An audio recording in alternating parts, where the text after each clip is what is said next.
ज़ोडियाक killer इतिहास के सबसे मशहूर, सबसे अनसुलझे मामलों में से एक ऐसा कातिल जो पुलिस को नहीं बल्कि मीडिया को खत लिखता था, अजीबोगरीब कोड्स भेजता था और सबका मजाक उड़ाता था।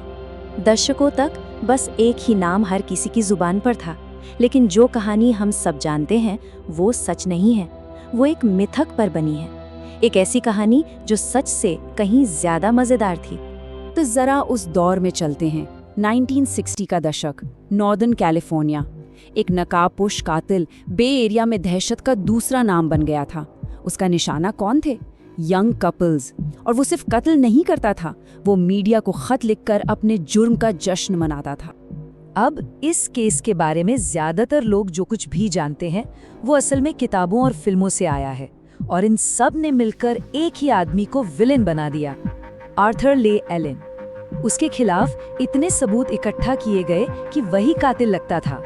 सबूत नंबर 1, एलन के पास एक घड़ी थी, ज़ोडियाक ब्रांड की। और मजे की बात ये कि उस घड़ी का नाम और उसका सिंबल दोनों ही ठीक वैसे ही थे जैसे कातिल अपने खतों में इस्तेमाल करता था। इत्तेफाक। फिर कहानी में एंट्री होती है एक दोस्त की, डॉन जेनी। जेनी का दावा था कि ये सारी हत्याएं शुरू होने से भी पहले एलन ने उसे अपने इरादे बताए थे, कि वो टॉर्च लगी बंदूक से कपल्स को मारना चाहता है और अपना नाम ज़ोडियाक रखना चाहता है। और फिर एक और कनेक्शन सामने आता है। कहा गया कि ज़ोडियाक के खत भेजना अचानक बंद हो गए। कब? ठीक तब जब एलन जेल में था, और जैसे ही वो बाहर आया खत फिर से आने लगे। ये तो पक्का सबूत लगता है ना?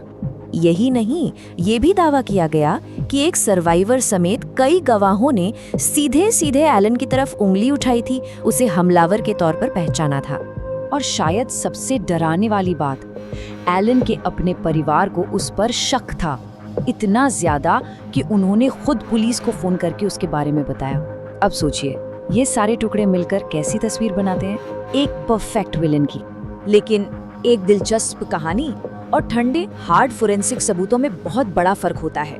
तो चलिए अब इन दावों की परतें खोलते हैं और देखते हैं कि इस कहानी में कितना सच है और कितना फसाना। सबसे पहले हैंडराइटिंग। मिथक ये था कि एलन की लिखावट मिलती थी या वो इसे चालाकी से बदल रहा था। सच? कई एक्सपर्ट्स ने उसके सैंपल्स जांचे और हर एक ने कहा कि एलन ने ज़ोडियाक के खत नहीं लिखे थे।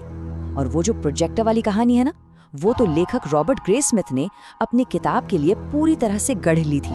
पुलिस की जांच में ऐसा कुछ भी नहीं था। अब आते हैं असली चीज पर, फोरेंसिक्स। सुनिए, एलन के फिंगरप्रिंट्स क्राइम सीन पर मिले किसी भी प्रिंट से मैच नहीं हुए। उसका पाम प्रिंट मैच नहीं हुआ। और 2002 में जब एक ज़ोडियाक लिफाफे से डीएनए निकाला गया तो वो भी आर्थर ले एलन के डीएनए से मैच नहीं हुआ। मतलब फोरेंसिक जांच के 3 सबसे बड़े पिलर, हैंडराइटिंग, फिंगरप्रिंट्स और डीएनए, तीनों ही साफ साफ कह रहे थे कि ये वो आदमी नहीं है।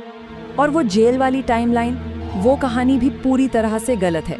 ज़ोडियाक का आखिरी कंफर्म्ड खत आया था अप्रैल 1974 में। एलन को गिरफ्तार किया गया सितंबर 1974 में, और जेल तो वो 1975 में गया। टाइमलाइन दूर दूर तक मैच नहीं करती। तो फिर उन गवाहों का क्या? असल में गवाहों ने एक छोटे भारी भरकम आदमी के बारे में बताया था जिसकी हाइट करीब 5 फुट 8 इंच थी, जबकि एलन 6 फुट 1 का लंबा आदमी था और उसका वजन भी कई ज्यादा था। जिस पुलिस वाले ने कातिल को सबसे करीब से देखा था, उसने तो बार बार यही कहा कि एलन वो आदमी नहीं था जो उसने देखा था। तो सीधे शब्दों में कहें तो आर्थर ले एलन के खिलाफ एक भी, जी हाँ, एक भी ठोस सबूत नहीं था। कहानी बहुत अच्छी थी, लेकिन थी तो सिर्फ कहानी ही। तो अगर एलन कातिल नहीं था तो असली सुराग कहाँ थे? वो वहीं थे जहाँ हमेशा से थे, कातिल के अपने हाथों से लिखे खतों में, उसके भेजे हुए कोड्स में, जिन्हें हम साइफर कहते हैं। देखिए, कातिल ने जो पहला कोड भेजा वो कोई बच्चों का खेल नहीं था। इसे कहते हैं होमोफोनिक सब्स्टिट्यूशन साइफर। इसका मतलब ये है कि एक ही अक्षर जैसे ए के लिए वो कई अलग अलग सिंबल इस्तेमाल कर सकता था। इससे कोड को तोड़ना बहुत बहुत ज्यादा मुश्किल हो जाता है। और सबसे कमाल की बात जानते हैं, इस मुश्किल कोड को एफबीआई या सीआईए जैसी बड़ी एजेंसियों ने नहीं तोड़ा, बल्कि एक स्कूल टीचर और उनकी पत्नी डोनाल्ड और बेटी हार्डन ने इसे सिर्फ कुछ ही दिनों में क्रैक कर दिया।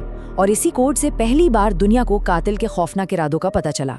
पहले कोड के बाद ज़ोडियाक ने एक और कोड भेजा जो पहले से कहीं ज्यादा मुश्किल था, और इस एक कोड को सुलझाने में जानते कितने साल लग गए?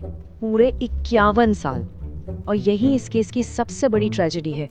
एक तरफ पुलिस और मीडिया एक ऐसे आदमी के पीछे भाग रहे थे जिसके खिलाफ कोई सबूत नहीं था, और दूसरी तरफ कातिल के असली शब्द, उसकी पहचान का शायद इकलौता सुराग इन सिंबल्स के पीछे आधी सदी तक छिपा रहा। तो सवाल ये उठता है कि जब सबूत एलन के खिलाफ नहीं थे तो फिर उसकी कहानी इतनी मशहूर कैसे हो गई? जवाब आसान है, एक अच्छी कहानी की ताकत। इस मिथक को बनाया और पाला पोसा गया मीडिया के जरिए। पहले डर्टी हैरी जैसी फिल्मों ने एक काल्पनिक विलेन बनाया, फिर रॉबर्ट ग्रे स्मिथ की बेस्ट सेलर किताब ज़ोडियाक ने आर्थर ले एलन को उस विलेन का चेहरा दे दिया, और फिर 2007 में डेविड फिंचर की फिल्म ने इस कहानी को पूरी दुनिया में फैला दिया। असल में लोगों को एक आसान जवाब चाहिए था, और इस कहानी ने वो जवाब दे दिया। और ये हमें आज एक बहुत बड़े सवाल पे आके छोड़ देता है। जब कोई कहानी इतनी अच्छी हो, इतनी दिलचस्प हो कि हम उस पर यकीन करना चाहें, तो क्या सच और तथ्य हमारे लिए कोई मायने रखते हैं?